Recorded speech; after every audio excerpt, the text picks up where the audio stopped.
اب ایک مسئلہ یہ ہے کہ جیسے نماز میں گفتگو کرنے سے تو منع کر دیا گیا، اب نماز میں بعض اوقات آپ نفل پڑھ رہے ہیں، مسجد میں بھی ہیں یا گھر پر ہیں، اچانک کوئی آ گیا، سلام کیا، آپ جواب نہیں دیے، تو اس کو کیا سمجھ میں آئے گا؟ کیا آپ راضی ہیں، ناراض ہیں، غصے میں ہیں، موڈ آف ہے، کیوں نہیں جواب دے رہے ہیں؟ ہو سکتا ہے نا اس طرح کا۔ یا جماعت ہو رہی ہے، پھر تو معلوم ہے کہ سب نماز پڑھ رہے ہیں، جواب نہیں دیں گے۔ اکیلے آپ مسجد میں بھی نماز پڑھ رہے ہوں تو کبھی کبھی یہ ڈاؤٹ ہو سکتا ہے۔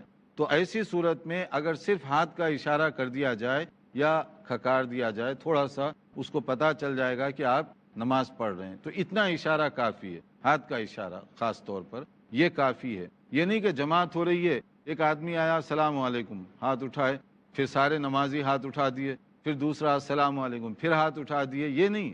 یہ اس وقت میں ہے جب آپ جو ہے خاص طور پہ اس کی ضرورت محسوس کریں، اکیلے نماز پڑھ رہے ہیں، چاہے مسجد میں ہو چاہے کہیں ہو، یا باہر سے آنے والوں کو آپ کو اشارہ کرنا چاہتے ہیں، تو صرف اس حد تک اجازت دی گئی ضرورت کے لحاظ سے، تو وہ ضرورت کی حد تک ہی اس کو رکھنا چاہیے۔ جیسے ایک صحابی پوچھتے ہیں کہ قلت لبلال کیف رأیت النبی صلی اللہ علیہ وسلم یرد علیہم حین یسلمون علیہ وہو یصلی، کہ نبی کریم صلی اللہ علیہ وسلم جب نماز پڑھتے اگر کوئی سلام کرتا پھر آپ کیسے جواب دیا کرتے تھے؟ تو کیا جواب دیا گیا؟ تو فرمایا گیا قال یقول ہاکذا وبسط کفہ، کہ انہوں نے کہا کہ اس طرح سے، ہاتھ کا اشارہ کر کے کہا اس طرح سے، یعنی نماز پڑھ رہے ہیں، ہاتھ باندھے ہوئے ہیں، کوئی سلام کیا تھوڑا سا، تو اس سے کیا ہوا؟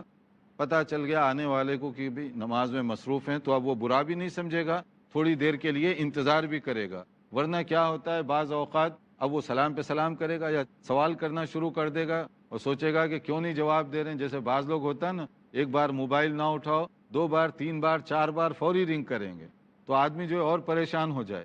تو عقل مند لوگ ہوتے ہیں تو وہ سمجھ جاتے ہیں بھئی ایک بار نہیں اٹھا رہا، کوئی مصروف ہوگا، 5-10 منٹ کے بعد فون کریں۔